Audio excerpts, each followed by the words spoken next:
அன்பான தேவனுடைய பிள்ளைகளே, ஆண்டவராகிய இயேசுவின் நாமத்தில் அன்பின் வாழ்த்துக்கள். இந்த நாளிலும் ஆண்டவராகிய தேவன் நமக்கு கொடுக்கிற வாக்குத்தத்தத்தை நாம் பார்க்க போகிறோம். ஆண்டவர் இன்றைக்கு நமக்கு கொடுக்கிறதான அந்த பிரசங்க தலைப்பு, தேவனுடைய வார்த்தை, எல்லா வழிகளும் அடைக்கப்பட்டாலும் உனக்கு தெரியாத ஒரு வழி. எல்லா வழிகளும் நமக்கு அடைக்கப்பட்டு இருக்கும். தலைப்பு இதுதான். எல்லா வழிகளும் அடைக்கப்பட்டாலும், எல்லா வழிகளும் அடைக்கப்பட்டாலும் உனக்கு தெரியாத வழி, உனக்கு தெரியாத ஒரு வழி இயேசுவே காட்டுவார். இயேசுவே காட்டுவார். எல்லா வழிகளும் அடைக்கப்பட்டாலும் உனக்கு தெரியாத ஒரு வழி இயேசுவே காட்டுவார். கைகளை தட்டி கர்த்தர் நாமத்தை மகிமைப்படுத்துவோம். யாருதான் நமக்கு வழி காட்டணும்? இயேசுவை தான் வழி காட்டணும். வாசிங்க வசனத்தை. அப்பொழுது மூப்பர்களில் ஒருவன் என்னை நோக்கி, நீ அழ வேண்டாம், இதோ யூத கோத்திரத்துக்கு சிங்கமும் தாவீதின் வேறுமானவர், புஸ்தகத்தை திறக்கவும் அதன் 7 முத்திரைகளையும் உடைக்கவும் ஜெயம் கொண்டிருக்கிறார். கைகளை தட்டி கர்த்தர் நாமத்தை மகிமைப்படுத்துவோம். கைகளை தட்டி இருக்கிற இடத்துல முழங்கால் படியிட்டு தலைகளை தாழ்த்துவோம். அன்பின் பரலோக பிதாவே, ஆசீர்வதிக்கப்பட்ட இந்த நல்ல நாளுக்கு நன்றி ஆண்டவரே. கர்த்தாவே, உம்முடைய வேத வசனத்தின் அடிப்படையில் நாங்கள் பார்க்கிறோம் தகப்பனே.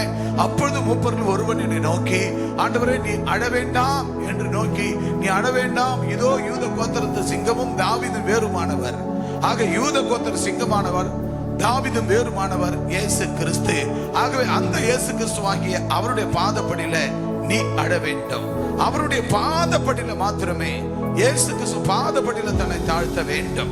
அப்படி தாழ்த்த போது எல்லா வழிகளும் உங்களுக்கு அடைக்கப்பட்டு இருந்தாலும் உனக்கு தெரியாத ஒரு வழி இயேசுவே காட்டுவார். உனக்கு தெரியாத ஒரு வழி உண்டு, அது இயேசுவே காட்டுவார். ஆண்டவரே, அந்த வழியை நீர் திறந்து அருள் செய்யும் என் மக்களுக்கு, நேரலையிலும் இணையதள வாயிலாக பார்க்கிற கேட்கிற ஒவ்வொரு மக்களுக்கும் இயேசுவே நீர் வழிகாட்டும்.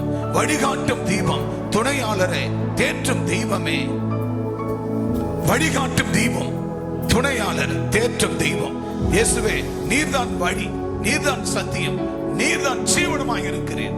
நீர் பேசும் நாங்கள் கேட்கிறோம் இயேசுவின் நாமத்தில் நல்ல பிதாவே. ஆமென், ஆமென், ஹல்லேலூயா. ஆக தேவனாகிய கர்த்தர் எல்லா வழிகளும் அடைக்கப்பட்டாலும் உனக்கு தெரியாத ஒரு வழி, உனக்கு தெரியாத ஒரு வழி இயேசு வழிகாட்டுவார். ஆக பக்கத்தில் பார்த்து சொல்லுங்க, அன்பு சகோதரனே, அன்பு சகோதரியே, பக்கத்தில் பார்த்து சகோதரனே, சகோதரியே, எல்லா வழிகளும் அடைக்கப்பட்டாலும், அவங்க முகத்தை பார்த்து எல்லா வழிகளும் உனக்கு அடைக்கப்பட்டாலும் உனக்கு தெரியாத ஒரு வழி இருக்கு. உனக்கு தெரியாத ஒரு வழி உண்டு, இயேசுவே காட்டுவார்.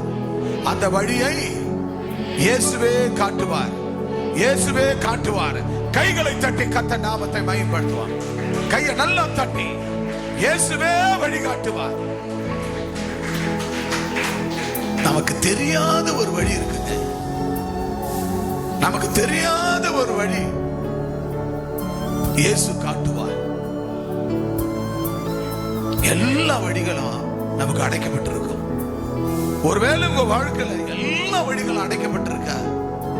திரும்பி திரும்பி திரும்பி திரும்பி பார்த்தாலும் எல்லா வழியும் அடைக்கப்பட்டிருக்கா? டோன்ட் வரி, கவலைப்படாத. உனக்கு தெரியாத ஒரு வழி இருக்கு. உனக்கு தெரியாத ஒரு வழி இருக்கு. அந்த வழிதான் இயேசு வழி காட்டுவார். நம்ம யாரை தெரியுமா வழியா நினைக்கிறோம்? பணம் இல்லைன்னா எந்த தண்டல்காரர் கொடுப்பார் என்று பார்க்கிறோம். பணம் இல்லைன்னா எந்த பைனான்சியர் கொடுப்பார் என்று பார்க்கிறோம். பணம் இல்லைன்னா யார் வட்டிக்கு விடுவார் என்று பார்க்கிறோம். பொருளாதாரம் இல்லைன்னா யார்கிட்ட போனா அந்த பொருளாதாரம் கிடைக்கும்னு பார்க்கிறோம். யார்கிட்ட போனா நமக்கு இது கிடைக்கும்னு நினைக்கிறோம். நமக்கு ஒரு தேவை என்றால் தான் புருஷனை பத்தி பக்கத்துல போய் சொல்லி என்ன பண்ணுவோம்? என் புருஷன் பணம் கொடுக்க மாட்டாரு, நீங்க கொடுங்கன்னு கேட்போம். தன் மனைவி பணம் கொடுக்கலன்னா பக்கத்து வீட்டுல போய் கேட்போம். என் மனைவி என் பேச்சு கேட்க மாட்டா, எனக்கு நான் சொன்னா என் பிசினஸ்க்கு தடை போட்டுக்கிட்டே இருக்கிறா, நீங்க பணம் கொடுங்க, நான் செய்ய போறேன்னு சொல்லுவது. இப்படி ஒரு மனுஷனை நம்பி போய் நிக்கிறீங்க. அன்பு தேவ பிள்ளையே, உங்க வாழ்க்கையில உங்களுக்கு எல்லா வழிகளும் அடைக்கப்பட்டு இருந்தாலும் உனக்கு அடைக்கப்படாத ஒரு வழி இருக்கு. அடைக்கப்படாத ஒரு வழி இருக்கு, நீ தெரிந்து கொள்ளாத ஒரு வழி இருக்கு. அந்த வழிதான் இயேசு வழிகாட்டுவார். ஆமென், ஹல்லேலூயா. அந்த வழிதான் இயேசு வழிகாட்டுவார். தன்னை எஸ்தர் 3 பேரை நம்ம பார்க்கிறோம். எஸ்தரை குறித்து பார்க்கிறோம், எஸ்தரின் ஜெபத்தை பார்க்கிறோம், அங்க யாக்கோபின் ஜெபத்தை பார்க்கிறோம், அங்க எரேமியாவின் ஜெபத்தை பார்க்கிறோம். இந்த 3 தேவ மனிதருடைய ஜெபத்தை நம்ம பார்க்கிறோம். அப்ப அவங்க 3 பேருடைய ஜெபமும் மிக வித்தியாசமான ஜெபங்கள், அவங்க கண்ணீர் உள்ள ஜெபங்களை நம்ம பார்க்கிறோம். அப்படி எஸ்தர் பாருங்க, அவள் தன்னை தயார்படுத்திக் கொள்கிறாள். தன்னை முதலாவது தயார்படுத்துகிறாள். எஸ்தர் யாரை தயார்படுத்துகிறாள்? தன்னை தயார்படுத்துகிறாள். எதற்காக நாம் ஜெபிக்க போகிறோம், எதற்காக நாம் ஜெபிக்க வேண்டும் அப்படி என்று அவள் கரெக்டா சரியா அவ தயார்படுத்துகிறாள். தன்னை தயார்படுத்தி கொண்டு ஜெபிக்க ஆரம்பிக்கிறாள். அப்ப அவ தயார்படுத்தி ஜெபிக்க ஆரம்பிக்கும் போது எஸ்தர் ராசாத்திக்கு நடந்த சம்பவம் என்ன? அவங்க 127 நாடுகளில் இருக்கிற மக்கள் இந்த யூத ஜனங்களுக்கு விடுதலை இன்றி இருக்கிறார்கள். அந்த விடுதலை இல்லாமல் இருக்கிற யூத ஜனங்களுக்கு ஒரு நாடு 2 நாடு அல்ல, 127 நாடுகளுக்கு அவள் விடுதலை வாங்கி கொடுக்க வேண்டும். ஆனா 3 நாள் அனுபவம் அன்னம் தண்ணி புசியாமல் அவள் தேவ சமூகத்தில் காத்து கிடக்கிறாள். அல்லேலூயா சொல்லுங்க பார்க்கலாம். அவளும் காத்து கிடந்தாள். தன் இனத்தாரையும் தன் ஜனத்தாரையும் நீங்களும் என்னோடு கூட அன்னம் தண்ணி புசியாமல் காத்து கிடக்க வேண்டும் என்று சொன்னாள். சொன்ன போது அவன் என்ன தன்னை முதலாவது தயார்படுத்துறான். அன்பு பிரியமான பிள்ளைகளே, முதலாவது உங்களை நீங்கள் தயார்படுத்துங்கள். உங்களை நீங்கள் தயார்படுத்தாம இப்போ ஒரு வேலைக்கு போகணும், அந்த வேலைக்கு போறதுக்கு முதல்ல உங்களை தயார்படுத்தணும். முதல்ல உங்க மனநிலையை தயார்படுத்தணும், உங்க சிந்தனையை தயார்படுத்தணும், உங்க ஆத்துமாவை தயார்படுத்தணும், உங்க எண்ணங்களை தயார்படுத்தணும், உங்க குணங்களை தயார்படுத்தணும். நீங்க உங்களை ஒருநிலைப்படுத்தி தயார்படுத்தினாதான் நீங்க அந்த வேலைக்கு போக முடியும், நீங்கள் அந்த பணியை செய்ய முடியும். ஆக நீங்கள் உங்களை தயார்படுத்தாவிட்டால் நிச்சயமாக உங்கள் லக்கை நீங்கள் அடைய முடியாது.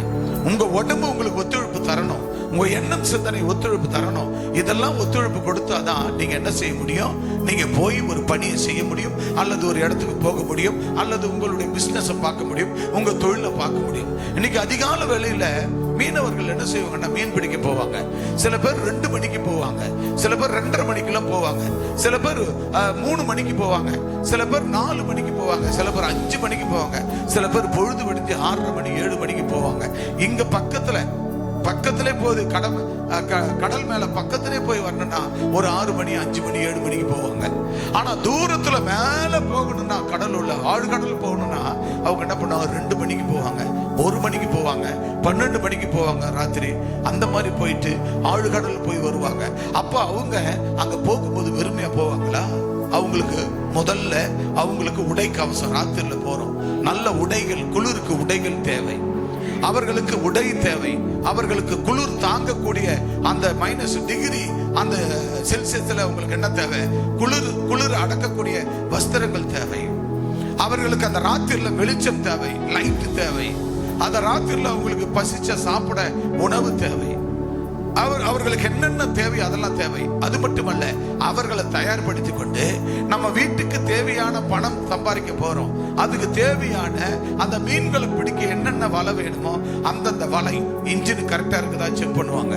கடலுக்கு போறதுக்கு முன்னாடி தொழிலுக்கு போறதுக்கு செக் பண்ணீங்களா பண்ண மாட்டீங்களா? பால் இன்ஜினை செக் பண்ணுவாங்க. இன்ஜின்ல டீசல் இருக்கா பார்ப்பாங்க, பெட்ரோல் இருக்கா பார்ப்பாங்க, இன்ஜினை ஸ்டார்ட் பண்ணி பார்ப்பாங்க, ஆயில் இருக்கா பார்ப்பாங்க. கூட எக்ஸ்ட்ராவும் அதுக்கு தேவையான ஆயில், இன்னும் அதுக்கு தேவையான ஆயில்ஸ், அந்த பெட்ரோல் டீசல் ஆயில் என்னவோ அதெல்லாம் எடுத்து வைத்துக் கொள்வார்கள். இன்னும் அதுக்கு தேவையான வலை, எந்த வலை? மாவலாசி வலைக்கு போறாங்கன்னா, மாவலாசின்னா வஞ்சர மீனுக்கு போறாங்கன்னா வஞ்சர வலையை எடுத்து போகணும். வஞ்சர மீன் பிடிக்க கிளம்பிட்டாங்க. ஆனா அவர் கவலை வலை எடுத்து போனா வஞ்சர மீன் பிடிக்க முடியுமா? சொல்லுங்க. அவருக்கு அதாவது வஞ்சர மீனை பிடிக்கணும், மாவலாசி என்கிற வஞ்சர மீனை பிடிக்கணும். அந்த வஞ்சர மீனை பிடிக்க போகணும். அந்த வஞ்சர மீனை பிடிக்கிறதுக்கு இவர்கள் அதுக்கான மாவலாசி வஞ்சர வலை எடுத்துக்கொண்டு போக வேண்டும். ஆனால் இவர் வஞ்சர வலை எடுத்து போகல. எந்த வலை எடுத்து போகிறார்? கவலை வலை எடுத்து போறார். அப்ப கவலை வலை எடுத்து போனா அந்த இடத்துல வஞ்சர மீன் பிடிக்க முடியுமா? கவலை மீனை பிடிக்க முடியுமா? கவலை மீன் தான் பிடிக்க முடியும். ஆனா கவலை மீன் அந்த நேரம் படல, மாப்பு இல்லை. அப்ப கவலை மீன் வலைய போட்டாலும் கவலை மீனும் அங்க கிடைக்காது. அப்ப பிரியமான தேவனுடைய பிள்ளைகளை, முதல்ல நம்மளை தயார்படுத்திக் கொள்ள வேண்டும். நாம் யார் என்பதை தயார்படுத்த வேண்டும். இன்னைக்கு நம்ம சர்ச்சுக்கு வரோம், ஆலயத்துக்கு வரோம். ஆலயத்துக்கு நம்ம வரோம்னா நம்ம எதுக்கு போகணும்? சர்ச்சுக்கு. அதை நம்ம பார்க்கணும், முக்கியத்துவத்தை கொடுக்கணும். அப்ப நம்ம சர்ச்சுக்கு போறோம்னா எதுக்காக போறோம்? ஆண்டவரை முதல்ல ஆராதிக்கணும். அப்ப ஆண்டவர் ஆராதிக்க எத்தனை மணி ஆராதனை? 9 மணிக்கு ஆராதனை. அப்ப 9 மணி ஆராதனைன்னா அந்த 9 மணி ஆராதனைக்கு சரியா நம்ம போகணும். ஒரு அல்ல சொல்லுங்க. அப்ப 9 மணி ஆராதனைக்கு நம்ம போறோம்னா அந்த ஆராதனை வேலையில கரெக்டா போய் முழங்கால் பண்ணிட்டு தலைகளை தாழ்த்தி ஜெபித்து அந்த ஆராதனையில நாமும் சேர்ந்து ஆராதிக்க வேண்டும். அதுதான் நம்மை தயார்படுத்திக் கொள்வது. மந்திர மாவலாசி வலை, அதாவது ஒரு வலைய போட போற மனுஷன், ஒரு மீனவர், அவர் போகும்போது முதல்ல அவருக்கு உடல் கவசம் தேவை, அவர் கால் கவசம் தேவை, உடல் கவசம் தேவை, கை கவசம் தேவை, தலை கவசம் தேவை, அந்த குளிர் தண்ணி எல்லாவற்றையும் பாதுகாப்பான உடைகள் தேவை. முதலாவது அவர் தயார்படுத்திக் கொள்வார். இரண்டாவது, நமக்கு தேவையான மீன்களை பிடிப்பதற்கான தயார்படுத்தக்கூடிய அதுக்கு தேவையான வலை தேவை. அதற்கு இன்ஜின் சரியா இருக்குன்னு செக் பண்ணுவாங்க, அதுக்கு ஆயில் இருக்கான்னு பார்ப்பாங்க, அதுக்கு பெட்ரோல் இருக்குதா டீசல் இருக்கான்னு பார்ப்பாங்க, அதை ஆன் பண்ணி பார்ப்பாங்க. எல்லாவற்றையும் தயார் பண்ணி வைப்பார்கள். தயார் பண்ணி வைத்து விட்டு என்ன செய்வார்கள்? அதுக்கப்புறம் தான் அது கூட நமக்கு உணவு மற்ற காரியங்கள் எடுத்துக்கொண்டு தான் போவார்கள். தன்னையும் தயார்படுத்துவார்கள். அந்த போட்டு ஓட்டர் இருக்குன்னா பார்ப்பாங்க, அதுல இன்ஜின் இருக்குன்னா பார்ப்பாங்க, இன்ஜின்ல ஆயில் இருக்கான்னு பார்ப்பாங்க, பெட்ரோல் இருக்கான்னு பார்ப்பாங்க. எல்லாத்தையும் பார்த்து கூட டீசல், பெட்ரோல், ஆயில் எல்லாத்தையும் எடுத்துக்கொண்டு கூடவே அந்த போட்ல எல்லாத்தையும் எடுத்துக்கொண்டு போவார்கள். அப்படி போகும்போது அவங்க போய் என்ன பண்ணுவாங்க?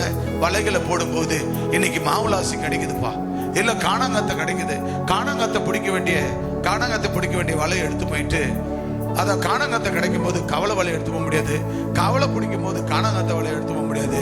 ஆக அதுக்கான பொருளை எடுத்து போனால்தான் அங்கே அவர்கள் போன அந்த லக்கை அவர்கள் அடைய முடியும். இன்னைக்கு ஆலயத்துக்கு வரணும், அந்த லக்கை அடையணும்னா ஆண்டவருடைய ஆலயத்துக்கு வந்து ஆராதிக்கணும். அந்த நேரத்தையும் காலத்தையும் கொடுத்து ஆராதிக்கணும். அப்படி நம்ம ஆராதிக்கும் போதுதான் ஆண்டவர் நம்மளை பார்த்து என்ன பண்ணுவாரு? என் மகனும் மகளும் என்னை ஓடோடி வந்து சரியான நேரத்தில் ஆராதிக்கிறார்கள். எங்கிருந்து போகும்போது என் அன்பு மகனே மகளே, உன்னை நான் ஆசீர்வதித்து அனுப்புவேன், உன்னை பலுகி பெருக்கத்தோடு அனுப்புவேன். நீ வந்து அப்படி வெறுமையா போகிறபடி அனுப்ப மாட்டேன். நீ வந்து இங்கிருந்து போகும்போது நீ ஆசீர்வாதத்தோடு போவாய். அல்லேலூயா. அப்போ யாவரும் நம்ம என்ன செய்ய வேண்டும்? நம்மை தயார்படுத்த வேண்டும். அவள் அங்க எஸ்தர் தன்னை தயார்படுத்துகிறாள். கூட அவள் தன்னை தயார்படுத்துவதோடு கூட தன்னுடைய எஜமான், அந்த எஜமானாகிய அந்த அரசன், அந்த ராஜாவை என்ன செய்யறான்? தன் பக்கமாக இழுக்கிறாள். அவள் தன் பக்கமா இழுக்கிறாள். எப்படி? அவர் கண்ணுல மை போட்டுக் கொண்டு இழுக்கவில்லை. அவள் ராசாத்தி ராஜ வஸ்திரம் தரித்துக் கொண்டு அவளை இழுக்கவில்லை. அவள் காலில் கையில் அதுல இதுல தங்கத்தை போட்டுக்கிட்டு அவள் இழுக்கவில்லை. அவள் எதனால் இழுத்தாள்? அவள் இரவும் பகலும் 3 நாள் அன்னம் தண்ணி புசியாமல் அவள் உபவாசம் போட்டு, மாம்சம் இல்ல, கறி இல்ல, மத்த எதுவுமே இல்ல, தண்ணி கூட குடிக்கல, கூல்ட்ரிங்க்ஸ் குடிக்கல, 3 நாளும் அன்னம் தண்ணி புசியாமல் அவள் கிடந்து, அவள் முகத்துல என்ன இருந்தது? ஒரு தெய்வீகம் தெரிந்தது. அவள் முகத்துல என்ன வெடிக்கிறது? அந்த அபிஷேகம் வெடிக்கிறது. அவளுடைய அதாவது நல்ல புதிய வஸ்திரம் இல்லை, அவள் கலைந்த வஸ்திரம். 3 நாள் அப்படி சோர்ந்து போய் ஆண்டவரோடு போராடி அவருடைய இருதயத்தை ஊற்றி துதித்து ஜெபித்து தன் இருதயத்தை ஊற்றி இருக்கிறாள். இந்த நிலையை போய் ராஜா பார்க்கிறான். ராஜா பார்த்தவன, எஸ்தர் ராசாத்தி, நீ ராசாத்தி ஆச்சே, ஏன் உன் முகம் வாடலா இருக்குது? ஏன் உன் துணிமணி எல்லாம் கசங்கி போயிருக்கிறது? ஏன் உன் முகமெல்லாம் இப்படி இருக்கிறது? ஏன் உன் சரீரம் இவ்வளவு ரொம்ப கஷ்டமா இருக்கிறாயே, ரொம்ப விளைவிடமா இருக்கிறாயே, ஏன் இப்படி இருக்கிறாய்? எஸ்தர் ராசாத்தியே, உனக்கு என்ன குறை இருக்கிறது? இந்த அரண்மனையில உனக்கு வேலை செய்ய அவ்வளவு ஆட்கள் இருக்கிறார்களே, இந்த அரண்மனையில உனக்கு விதவிதமா சமைத்து கொடுக்க ஆட்கள் இருக்கிறார்களே, உனக்கு பணிப்பெண்கள் உனக்கு வஸ்திரத்தை மாற்றுவதற்கு எத்தனை, இந்த ராசாத்தி வஸ்திரத்தை உடுத்த எத்தனை உனக்கு தாதிமார்கள் இருக்கிறார்கள். இவ்வளவு பேர் இருக்கும்போது உனக்கு என்ன ஆனது ராசாத்தி எஸ்தர்? ஏன் இப்படி இருக்கிறாய் என்று தன்னுடைய புருஷன் ராஜா கேட்கிறான். அவ சும்மா இருந்தாளா? அவளும் சரி, தன் 127 நாடுகள் யாரும் முட்டியில இன்னும் ஜெபம் பண்றாங்க, எழுந்து உட்காருங்கம்மா, எவ்வளவு நேரம் பண்ணக்கூடாது, செய்தி போய் கொண்டிருக்கிறது. ஆகவே கவனிங்க. ஆகவே ஆண்டவர் பாருங்க, 127 நாடுகள், 127 நாடு, 1-2 இல்ல, 127 நாட்டு மக்களுக்கும் கடிதம் எழுதுகிறாள். அந்த நாட்டு அரசர்களுக்கு எழுதுகிறாள். என்னன்னு எழுதுகிறாள்? நான் இரவும் பகலும் 3 நாள் ஓயாமல் அன்னம் தண்ணி புசியாமல் என் நாட்டு மக்களுக்காக, விடுதலைக்காக, ராஜாவின் இடத்துல விடுதலை கிடைக்க வேண்டும் என்பதற்காக நான் உபவாசம் போட்டு ஜெபிக்க போகிறேன். என்னோடு கூட நீங்களும் சேர்ந்து ஆங்காங்க இருக்கிற இடங்களிலே நீங்கள் முழங்காலில் நின்று ஜெபியுங்கள் என்று சொல்லுகிறாள். காத்திருங்கள் என்று சொல்லுகிறாள். அதே போல 127 நாடுகளிலும் இருக்கிற ஜனங்கள், அந்த ஜனங்கள் எல்லாரும் யூத ஜனங்கள், அவர்கள் காத்திருந்து ஜெபிக்கிறார்கள். அன்னம் தண்ணி புசியாமல் ஜெபிக்கிறார்கள். ஆக அன்னம் தண்ணி புசியாமல் ஜெபிக்கிற வேளையில இவளும் இங்கு இருக்கிறாள். ராஜா வந்து கேட்கிறார், எஸ்தர் ராசாத்தியே ஏன் இப்படி இருக்கிறாய் என்று சொல்லி. அப்ப அவர் சொல்லுகிறார், ராஜாவே, என் இனத்தார், என் யூத ஜனம் கண்ணீரோடு, கவலையோடு, துக்கத்தோடு, வேதனையோடு 3 நாளாய் அன்னம் தண்ணி புசியாமல் என் தேசத்தை விடுதலைக்காக காத்திருக்கிறார்கள். ஆனபடியால் நானும் இணைந்து 3 நாளாய் அன்னம் தண்ணி புசியாமல் காத்திருக்கிறேன் என்று அவள் சொன்னால், தன்னை தயார்படுத்திக் கொண்டால். ராஜா தன் பக்கமாக இழுப்பதற்கு அவள் என்ன செய்தார்? விண்ணப்பத்தோடு ஜெபம் பண்ணினாள். என்ன பண்ணாலாம்? விண்ணப்பத்தோடு ஜெபம் பண்ணினாள். ராஜாவை தேடி போகிறார். எங்க ராசாத்தியை காணவில்லை, எங்க ராசாத்தியை காணவில்லை. இதோ அமர்ந்திருக்கிறாள். இந்த ராசாத்தியை பார்த்து அவர் கேட்கிறார், ராசாத்தியே ஏன் உங்க முகம் வாடி இருக்கிறது? ஏன் உங்க முகம் வாடி போயிருக்கிறது? எதற்காக நீங்கள் துக்கம் கொண்டிருக்கிறீர்கள் என்று ராசாத்தியை பார்த்து கேட்கிறார். அப்ப ராசாத்தியை பார்த்து கேட்கும் போது அவர்கள் சொல்லுகிறார்கள், ராஜாவே, ராஜாவே, என் இனத்தார் 127 நாடுகளிலும் விடுதலை இல்லாமல் இருக்கிறார்கள் என்று ராசாத்தி சொல்லும் பொழுது உடனடியா, ஆம் அப்படியாய் ராசாத்தியே, உன் கட்டளை என்ன? இந்த கட்டளைக்கு உடனடியாக யாருங்கள் அழைத்தார். உடனே ஆட்கள் வந்தார்கள், பிரபுக்கள் வந்தார்கள். கடிதத்தை எழுது, ஓலை எழுது, 127 நாடுகளிலும் இருக்கிற அந்த தலைமை பொறுப்பாளிக்கு எழுது. இன்ன ராஜா எழுதுகிறது என்னவென்றால், எஸ்தர் ராசாத்தினுடைய கூக்குரலை இந்த ராஜா கேட்டபடினால இந்து தேசம், ஏசியன் கண்ட்ரிஸ் 127 நாடுகளுக்கும் இன்று முதல் விடுதலை.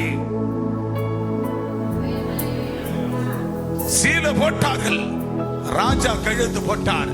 ஓலை பறக்கிறது. ஒவ்வொரு நாடுகளுக்கும் குதிரை வீரர்கள் எடுத்து பறக்கிறார்கள். பறந்து போய் ஓலைச்சுவடிகளை கொடுத்தார்கள். 127 நாடுகளுக்கும் யார் மூலமா கிடைச்சதா? ஒரு எஸ்தர், ஒரு எஸ்தர். கண்ணீர் சிந்தி காதறி நாங்கள் அழுகிறோம், கண்ணீர் சிந்தி காதறி நாங்கள் அழுகிறோம், கரம் விரித்து உம்மை நோக்கி பார்க்கிறோம், கரம் விரித்து உம்மை நோக்கி பார்க்கிறோம்.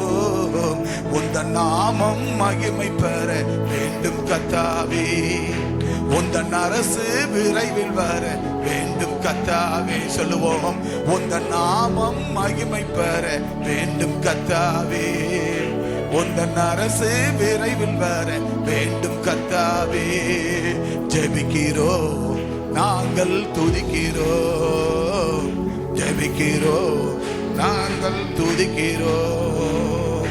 சாத்தான் கோட்டை தகர்ந்து விழ வேண்டுமே, சாத்தான் கோட்டை தகர்ந்து விழ வேண்டுமே, சாபம் நீங்கி சமாதானம் வரணுமே, சாபம் நீங்கி சமாதானம் வரணுமே.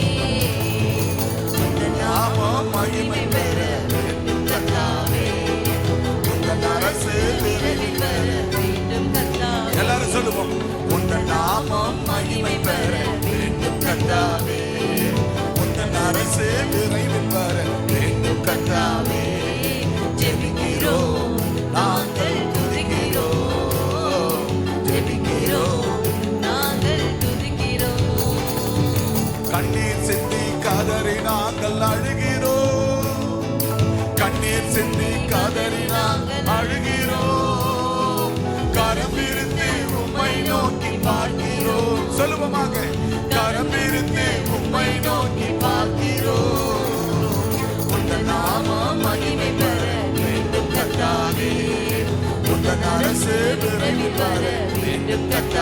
சொல்லுங்க சொல்லுங்க. உந்த நாமம் மகிமை பெற வேண்டும் கர்த்தாவே, உந்த அரசு விரைவில் வர வேண்டும் கர்த்தாவே. ஜெபிக்கிறோம் நாங்கள், ஜெபிக்கிறோம் நாங்கள் துதிக்கிறோம். கரங்களை தட்டி கர்த்தர் நாமத்தை, கையை நல்லா தட்டி. இந்தியா ரட்சகரை அறிய வேண்டும், இருளில் உள்ள ஒரு வெளிச்சத்தை காண வேண்டும். ஆக 127 நாடுகளுக்கும் எஸ்தர் ராசாத்தி மூலமாக ஆண்டவர் விடுதலையை தந்தார். அன்பு தேவ பிள்ளைகளே, நாம் தன்னை தயார்படுத்திக் கொள்ள வேண்டும். ஆண்டவருடைய பிள்ளை என்றால், இயேசுவின் பிள்ளை என்றால் அவரை போல வாழ வேண்டும், அவரை போல வாழுகிறவர்களா இருக்க வேண்டும், அவரை போல வாழ வேண்டும். இயேசு பரிசுத்தம் உள்ளவர், அவரை போல நாமும் பரிசுத்தம் உள்ளவர்களா இருக்க வேண்டும். ஆண்டவர் 7 நாட்களை ஆண்டவர் நமக்கு கொடுத்தார். அந்த 7 நாட்கள் 6 நாட்கள் நமக்கென்று கொடுத்தார். 7ஆம் நாளோ ஓய்வு நாள், அந்த நாள் அவருக்குரிய நாள். அந்த நாளை கொடுக்கிற 2 மணி நேரம் ஆராதனை நேரத்தை அவருக்கு நாம் கொடுக்க வேண்டும். வாரம் தோறும் நாங்கள் சொல்லுகிறோம். அதைத்தான் இந்த ராசாத்தி தன்னை தயார்படுத்திக் கொண்டால் உங்களை நீங்கள் தயார்படுத்த வேண்டும். நீ யாருக்காக அழ வேண்டாம். வேதம் தெளிவாய் சொல்லுகிறது, நீ யாருக்காக அழ வேண்டாம், இயேசுவுக்காக நீ அழ வேண்டாம். இயேசு மனுஷி, அதாவது இயேசு குமாரன், அவருடைய மனைவி பிள்ளைகள் என்று அவருக்காக அழ வேண்டாம். அவருக்கு எந்த மனைவியோ பிள்ளைகளோ இல்லை, குடும்பமே கிடையாது. நீர்தான் அவருடைய குடும்பம், அவர்தான் உன்னுடைய குடும்பம், நீர்தான் அவருடைய குடும்பம். எனவே ஆண்டவராகிய தேவன் ஜெனிசிஸ் புத்தகம் அங்க 49ஆம் அதிகாரம், ஆதியாகமம் புத்தகம் 49ஆம் அதிகாரம் 9ஆம் வசனத்தை வேகமாக ஒருவர் வாசிக்க. பாலசிங்கம், நீ இறை கவர்ந்து கொண்டு ஏறி போனாய் என் மகனே, சிங்கம் போலவும் கீழே சிங்கம் போலவும் மடங்கி படுத்தான், அவனை எழுப்புவன் யார்? ஆண்டவராகிய தேவனுடைய பிள்ளைகளே, அங்க வேத வசனத்தின் அடிப்படையில் பார்க்கும் போது அவர் யூத பாலசிங்கம். அவர் யாரு? யூத பாலசிங்கம். பாலசிங்கம்டா அவர் மகத்துவமானவர். அவரை போல ஒரு சிங்கம் போல, அவரை போல இந்த உலகத்தில் ஒரு தெய்வம் கிடையாது. அவர் பாலசிங்கம், யூத பாலசிங்கம். ஆகவே அந்த பாலசிங்கமாக இயேசு கிறிஸ்து ஒரு ராசாத்தினுடைய ஜெபம் ஏன் உன் நாட்டு மக்களுக்கும் உன் வீட்டு மக்களுக்கும் உன் குடும்பத்தாருக்கும் உன் மூலமா விடுதலை வரவில்லை? இத்தனை ஆண்டு காலம் ஆலயத்துக்கு வந்து கொண்டு இருக்கிறோமே, ஏன் உன் குடும்பத்துல இன்னும் விடுதலை வரவில்லை? இன்னும் ஏன் வரவில்லை? இன்னும் ஏன் உன் குடும்பத்துக்குள்ள விடுதலை வரவில்லை? ஏன் உன் குடும்பத்தார் ரட்சிக்கப்படவில்லை? இன்னும் ஏன் உன் குடும்பத்தார் மனம் திரும்பவில்லை? எனக்கு அன்பு பிரியமுள்ள தேவ பிள்ளைகளே, ஓய்வு நாள் கர்த்தருக்குரியது. எதுக்காக ஓய்வு நாளுக்கு போகிறோம் என்பதை நீங்கள் உணர வேண்டும். எதற்காக ஓய்வு நாளுக்கு வருகிறோம் என்பதை உணர வேண்டும். எதனால் எதுக்காக ஆண்டவருடைய ஆலயத்துக்கு வருகிறோம் என்பதை உணர வேண்டும். நீங்கள் உணர்ந்து உங்களை தயார்படுத்த வேண்டும். உங்களை தயார்படுத்தி ஆலயத்துக்கு வாங்கன்னு சொன்ன 9 மணிக்கு வர்றதுக்கு 10:30 மணிக்கு வரீங்க. 9 மணிக்கு ஆராதனா 10 மணிக்கு வரீங்க, 10:15க்கு 10:30க்கு வரீங்க. உங்களை நீங்கள் தயார்படுத்துங்கள். இப்படி தயார்படுத்த கூடாது, அதுல உங்களுக்கு ஆசீர்வாதம் கிடையாது. ஆக அவள் 3 நாள் அண்ணன் தண்ணி புசியாமல் இருந்தாள். அண்ணன் தண்ணி புசியாமல் தன்னை தயார்படுத்தி இருந்தபடினால தான் அவள் ஜெபித்தாள். ஆண்டவரே, என் நாட்டு மக்களுக்கு விடுதலை தாரும் என்று ஜெபித்தாள். துளி தண்ணி கூட அவன் நாவில் படவில்லை. ஜெபித்த ஜெபத்திற்கு ஆண்டவர் பதில் தந்தார்.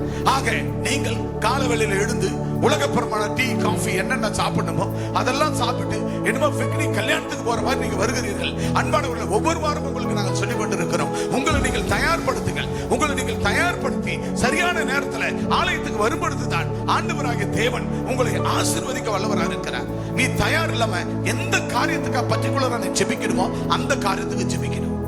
இப்ப உங்களுக்கு ஒரு சரீர பலவீனம், இப்ப உங்களுக்கு கால்ல ஒரு பிரச்சனை, அந்த கால்ல கையை வச்சு ஆண்டவரே, என் கால்ல இந்த பிரச்சனை இருக்கிறது, இந்த பிரச்சனை நீக்குங்க ஆண்டவரே அப்படின்னு ஜெபிக்கணும். ஆனா நீ காலை விட்டுருவ, ஆண்டவரே என் கண்ணீரை காலுங்க, காலை விட்டுருவ, காலை விட்டு ஆண்டவரே எனக்கு 1 கோடி ரூபாய் பணம் வேணும் ஆண்டவரே. முதல்ல உன் கால் சரியா தானே 1 கோடி பணம் வரும். மனசு போராட்டத்தில் இருக்குது. ஆண்டவரே என் மன போராட்டத்தை நீக்குங்க அப்படின்னு சொல்ல, மன போராட்டத்தை விட்டு ஆண்டவரே நான் ஒரு வீடு கட்டணும். முதல்ல உன் மனசுக்கு அங்க ஆறுதல் வேணும், உன் மனசுல தேறுதல் வேண்டும், உன் கால்ல பிரச்சனை தீரணும், உன் வயிற்றுல இருக்கிற பிரச்சனை தீரணும், உன் உள்ளத்துல இருக்கிற பிரச்சனை தீரணும். அப்ப பர்டிகுலராக என்ன செய்தா எஸ்தர் ராசாத்தி தன்னை தயார்படுத்தினாள். அவ தயார்படுத்தும் போது தன்னை தயார்படுத்த ஜெபிக்கிறாள், விண்ணப்பத்தோடு ஜெபிக்கிறாள். அந்த ராஜா தேடி போறான் பக்கத்துல. ராசாத்தி ஏன் இப்படி இருக்கிற? ஆனா நம்ம என்ன பண்றோம்? நம்ம ஆண்டவரை தேடி வர மாட்டோம். எனக்கு 15 ஏக்கர் கொடுத்துட்டாரு கடவுள், சொந்தமா விருப்பம் பட்டா போட்டு கொடுத்துட்டாரு. இதை பொண்டாட்டியும் கண்டுக்க போறதுல, யாரும் கண்டுக்க போறதில்ல. எனக்கு சொத்து வந்துருச்சு, எனக்கு பணம் வந்துருச்சு, எனக்கு நிலம் வந்துருச்சு, எனக்கு ஆண்டவர் உங்களுக்கு கொடுக்கறது ஞாயிற்றுக்கிழமை சர்ச்சுக்கு வராத போய் வேலை செய்யறதுக்கா? ஆண்டவர் உங்களுக்கு இதெல்லாம் கொடுக்குறாரு. பணம் எதுக்காக கொடுக்குறாரு ஆண்டவர்? சொத்து எதுக்காக கொடுக்குறாரு? எனக்கு கொடுத்தா இன்னைக்கு இங்க விட்டுட்டு நான் வேற எங்கன்னா போயின்னா ஒரு 10,000 ரூபாய் காணிக்கு வாங்கிட்டு வந்திருப்பேன். எனக்கு 10,000 முக்கியம் இல்லையே. எங்க அப்பா எனக்கு கொடுத்த இது என்ன, என் பர்பஸ் என்னன்னு நான் உணர்ந்து என் சபையில நிக்கிறேன். நான் 10,000 போய் வாங்கிட்டு வரதா அந்த ஜனங்கள் மூலமா என் சபையில என் ஆண்டவர் சந்திப்பார். ஆக எந்த வேலை செய்யாத இருக்கிறோம்? வேலைக்கு போகாத இருக்குமா? பணம் சம்பாதிக்காத இருக்குமா? இல்ல பொருளாதாரம் இல்லையா? எது பண்ணல, ஆனா எல்லாத்தையும் நம்ம பண்றோம். ஆனா ஓய்வுனால சபை கொடுத்தல் ஆண்டவர் கொடுக்குறோமா? கொடுக்கறது இல்லையே. அப்ப எப்படி கர்த்தர் உங்களை ஆசீர்வதிப்பார்? பாதியில வந்து பிரசங்கம் போது துதியின் ஆராதனை போயிடுச்சு, பிரசங்கம் போயிட்டு இருக்குது. பாதியில உள்ள நோஞ்சி இப்ப கூட வராங்க, பாதியில உள்ள நோஞ்சி இப்ப வந்து முட்டியை போட்டுக்கணும். ஆண்டவரே என் கண்ணீரை பாரும், என் கண்ணீரை துடையும். 1 லட்சம் கடன் தேவை, 2 லட்சம் பிரச்சனை தேரணும், கார் வாங்கணும், கார் டிவி கட்டணும், மாங்காய் வாங்கணும், புளியங்காய் வாங்கணும். இந்த ஜெபத்தை கேட்பாரா? இடையில உள்ள பூந்து ஆராதனை வேலையில உள்ள பூந்து நீ முட்டியை போட்டு ஜெபிச்சா கேட்பாரா? கேட்க மாட்டாரா? பதில் சொல்லுங்க. துளி கூட கேட்க மாட்டார். அதுக்கான ஒழுங்கு இருக்கிறது, அதுக்கான ஒழுங்கு இருக்கிறது, அதுக்கான நேரம் இருக்கிறது. நீ ஜெபிக்க வேண்டிய நேரம் 9 மணி ஆராதனைன்னா 8:55 சர்ச்சு உள்ள வரணும். 5 நிமிஷம் நீ உன் குடும்ப காரியத்தை குறித்து நல்லா ஜெபிக்கணும். ஜெபிச்சு முடிச்சிட்டு 9 மணி start worship, praise and worship starting. அந்த துதியின் ஆராதனை நீ எழுந்து நின்று கரங்களை தட்டி கத்தி கூவி கர்த்தரை ஆராதிக்கணும். முதல்ல நீ உன்னை தயார்படுத்தி கொண்டாய், இப்ப கத்தி கூவி ஆராதிக்கிறாய். இப்ப ஆண்டவரே கேட்பாரு, என் மகனே பேதுரு, நீ இப்ப கத்தி கூவி என்ன ஆராதிக்கிறிய? பேதுரு பாலு, என்ன ஆராதிக்கிறல்ல? உன் இருதயத்தின் குமுறல் வேண்டுதல் நான் கேட்டுவிட்டேன், இப்பொழுதே உன் காயத்தை ஆற்றுகிறேன். இதைத்தான் அங்க எஸ்தர் ராசாத்தி அந்த பர்பஸை உணர்ந்தாள். இதைத்தான் அங்க யாக்கோபு பக்தன் உணர்ந்தான். இதைத்தான் எரேமியா தீர்க்கதரிசி உணர்ந்தார். இவர்கள் 3 விதமான ஜெபம், கண்ணீரின் ஜெபம். எப்படிப்பட்ட ஜெபம்? ஆராதனை நேரத்தில் எடுக்கிறதுல ஜெபம். ஆராதனைக்கு முன்பாக அழுது கொண்டு ஏறெடுக்கும் எந்த விண்ணப்பமும் அப்பாவும் சமூகத்திலே மேன்மையானது. எப்படி ஏறெடுக்கணும்? அழுது கொண்டு ஏறெடுக்கும் எந்த விண்ணப்பமும் அப்பாவும் சமூகத்திலே மேன்மையானது. நான் அழுகிறேன், விண்ணப்பம் பண்ணுகிறேன், அழுது கொண்டு விண்ணப்பம் பண்ணுகிறேன். நான் அழுகிறேன், விண்ணப்பம் பண்ணுகிறேன், அழுது கொண்டு விண்ணப்பம் பண்ணுகிறேன். நான் அழுது கொண்டு விண்ணப்பம் பண்ணுகிறேன். எந்த விண்ணப்பமும் அப்பாவின் சமூகத்திலே மேன்மையானது. அப்பாவும் சமூகத்திலே மேன்மையானது, மேன்மையானது, மேன்மையானது.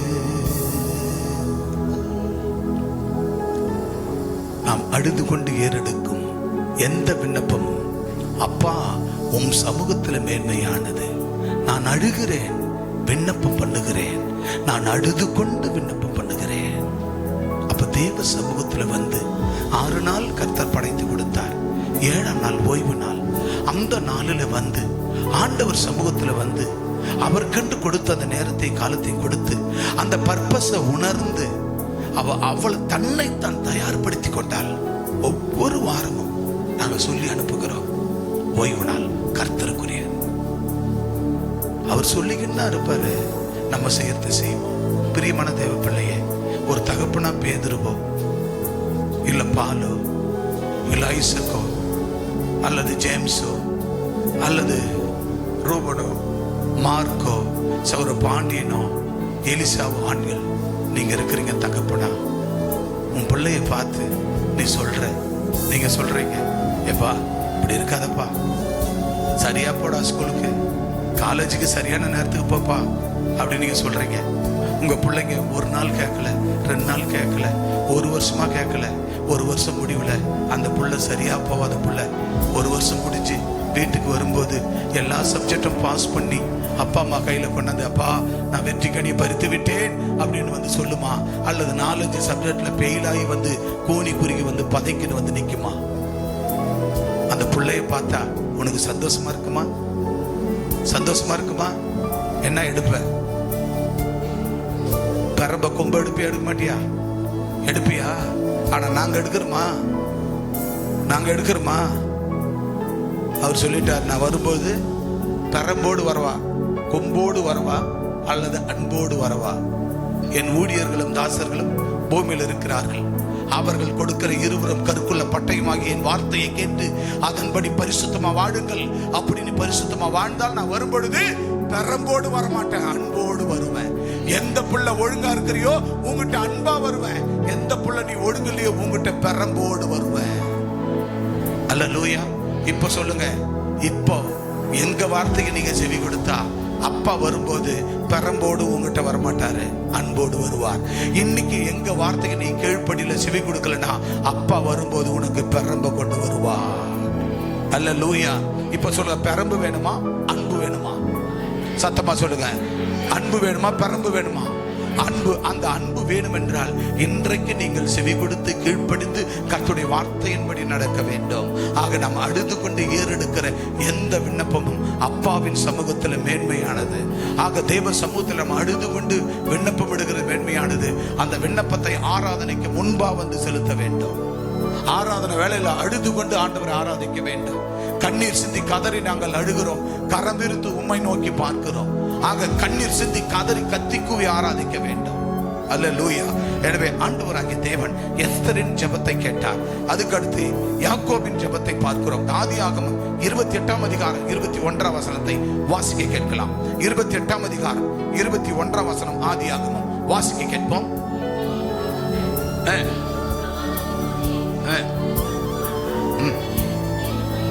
மீண்டும் வாசிக்க கேட்கலாம். யாக்கோபின் ஜெபத்தை கேளுங்க. எஸ்தர் ஜெபத்தை கேட்டோம், 3 பேருடைய ஜெபம். அதுல எஸ்தர் ஜெபத்தை முதலாவது கேட்டோம். இப்ப யாக்கோபின் ஜெபம். யாக்கோபின் ஜெபத்தை சீக்கிரமா கேட்போம்.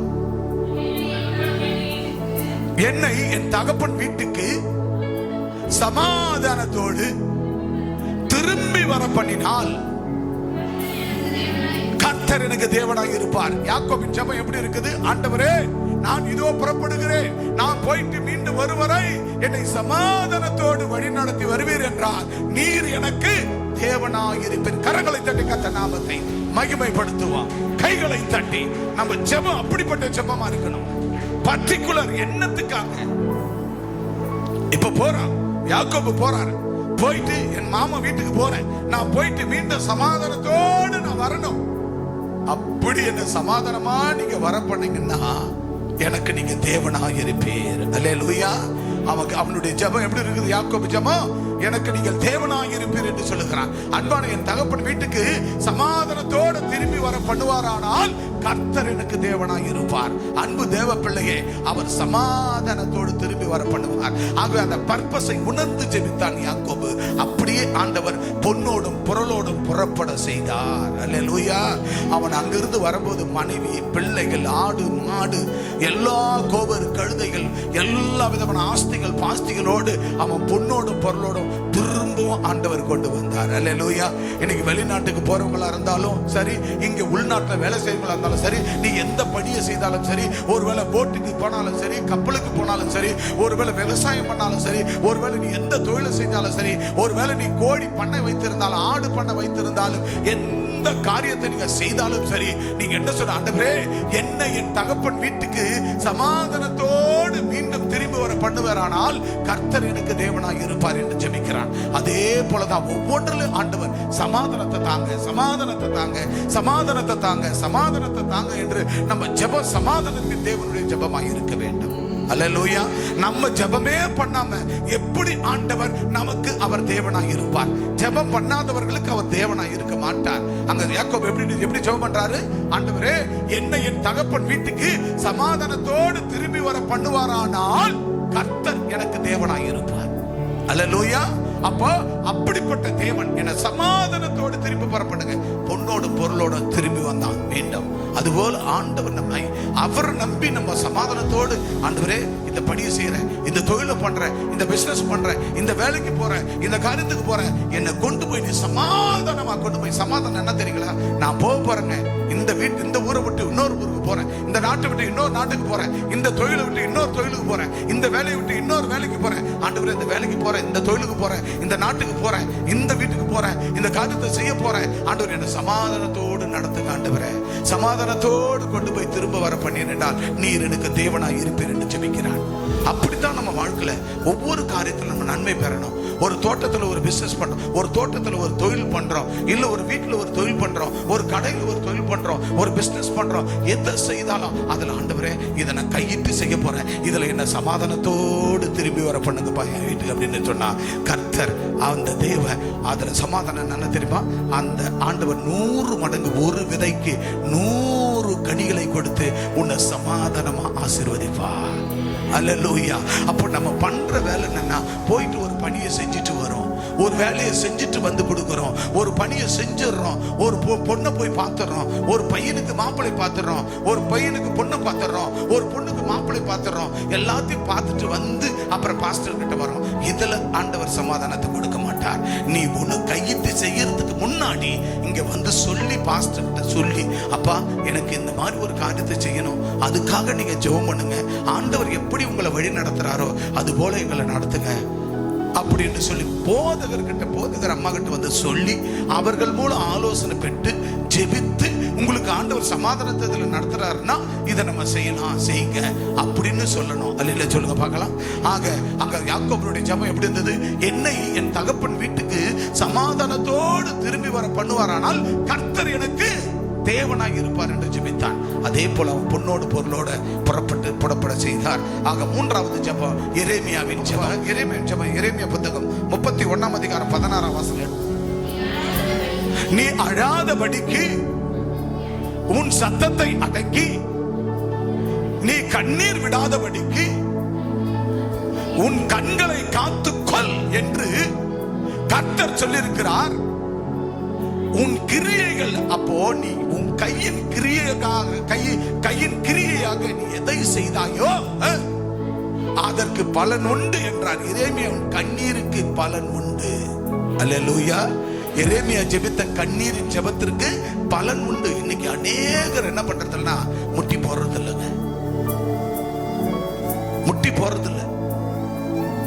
இதே பலிபீடத்தில் இந்த இடத்துல தான் காத்து கிடப்பேன். குறைஞ்சபட்சம் 3 மணி நேரம் இங்க தான் இருக்கிறேன். 3.5 மணி நேரம், 3.25 மணி நேரம் கூட. ஏன்? என்ன பர்பஸ்? எதுக்காக நான் முழங்கால் நிக்கிறேன்?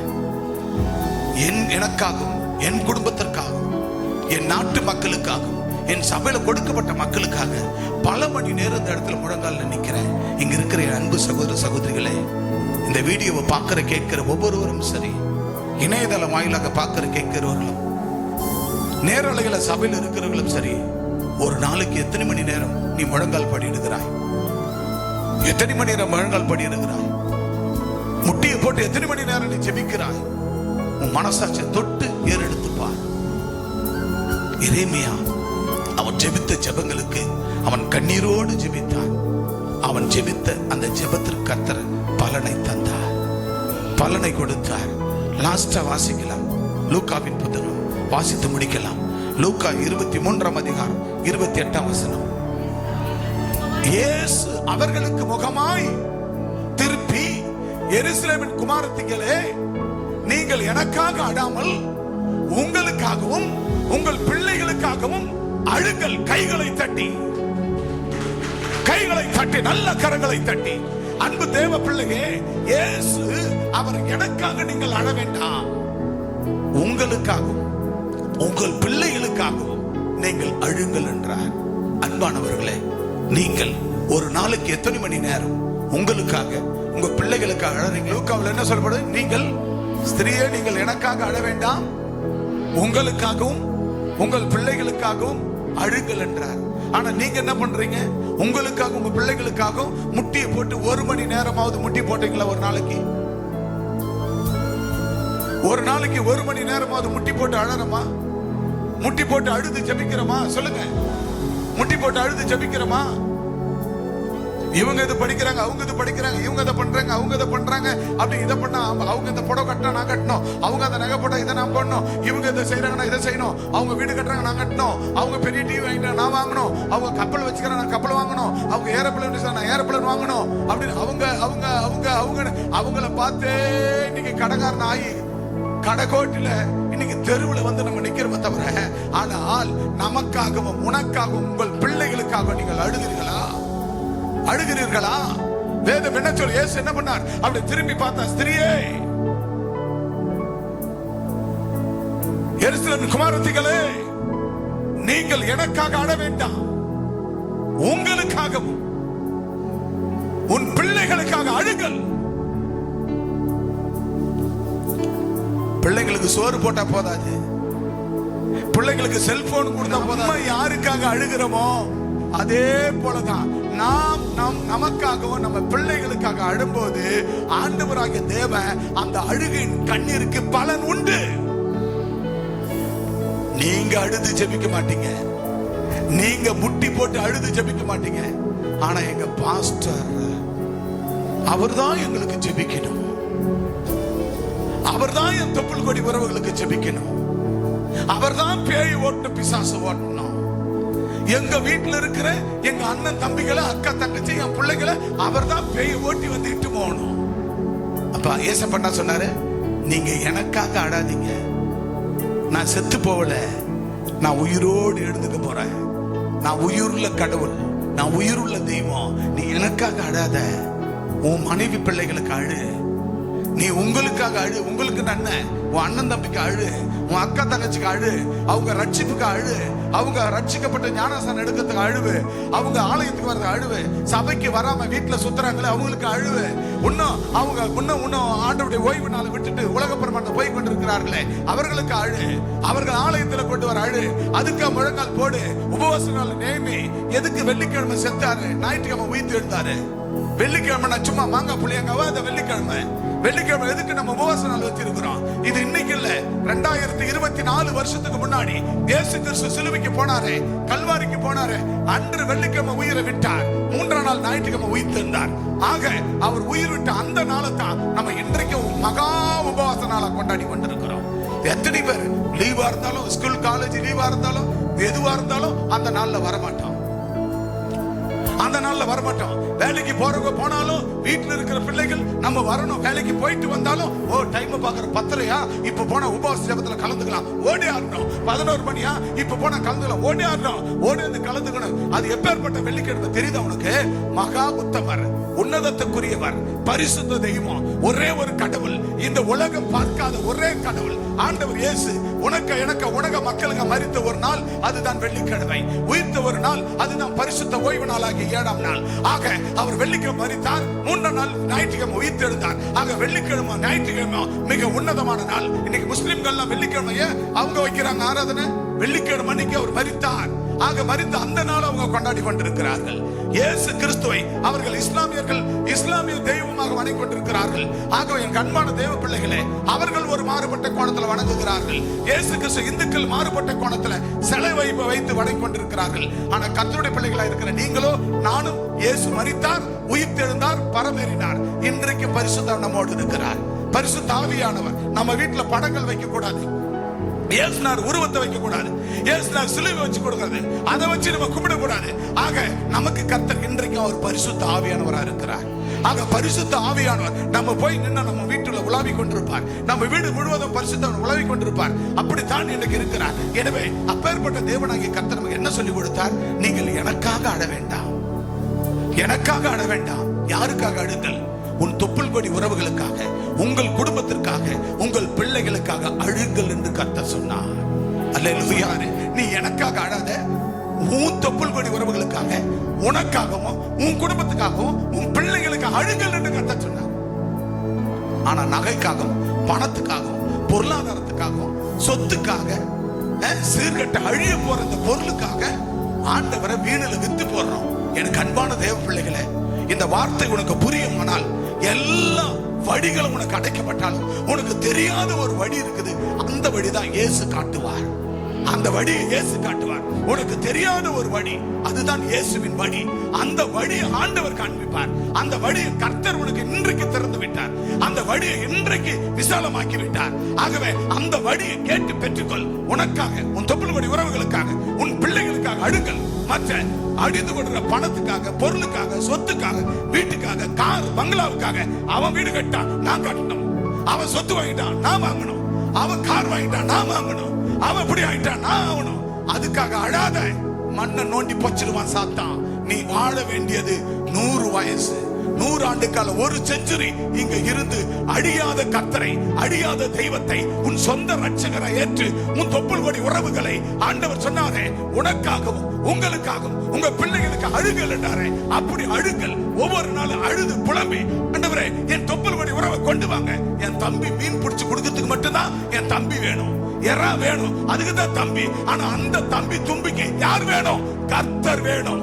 எல்லா அண்ணன் தம்பி அக்கா தங்கைகளுக்கு ஆண்டவர் இயேசு வேணும். அப்படி நீ கதறு, அழு, அவர்களுக்கு அழு, உன் பிள்ளைகளுக்கு அழு. ஆக அழிற சொத்து பணத்துக்காக அழிந்து போவாத, அதுக்காக அழியாத, அதுக்காக அழாத. தங்க 80,000 விக்கட்டும், 1,00,000 விக்கட்டும், கர்த்தர் பார்த்துக் கொள்ளுவார். கர்த்தர் பார்த்துக் கொள்வார். ஏன் தெரியுமா பிரியமானவர்களே? இன்னைக்கு 75,000 80,000 தங்கம் போய் கொண்டிருக்கிறது. என் மக்களுக்கு தங்க ஆசை வரக்கூடாது, தங்கத்தின் மேல் மோகம் வரக்கூடாது, என் ஜனங்களுக்கு தங்கம் மேல ஆசை வரக்கூடாது. அதுக்காக தான் கர்த்தரே வழி நடத்துகிறார். என் ஜெபத்துக்கு பதில் உண்டு. இதை வீடியோல பாக்குற கேட்கிற அத்தனை பேர் யோசித்து பாருங்கள். ஜனங்களுக்கு, கிறிஸ்தவ ஜனங்களுக்கு இந்த தங்கம் பணம் பொருள் ஆசை வரக்கூடாது. மண்ணு மலமளவனை ஏறுகிறது, தங்கம் மலமளன்னு ஏறுகிறது. ஆனால் மண்ணோ தங்கமோ பொன்னோ, மண்ணாசை பொன்னாசை எந்த ஆசையும் வரக்கூடாது. அதுக்காகத்தான் கர்த்தர் மலமளவனை ஏற்றி கொண்டிருக்கிறார். இயேசு the end time. This is end time. இந்த நேரம் கடைசி நேரத்தில் வந்து விட்டோம். கர்த்தர் கடைசி நேரத்தில் நம்ம கொண்டு வந்து விட்டார். எல்லா வழிகளும் இப்படி உயர்ந்தாலும் கர்த்தர் உனக்கு வழியை திறப்பார். நீ அறியாத வழியை திறப்பார். அந்த வழிதான் இயேசு உனக்கு வழி காட்டுவார். God bless you. கர்த்தர் உங்களை ஆசீர்வதிப்பாராக.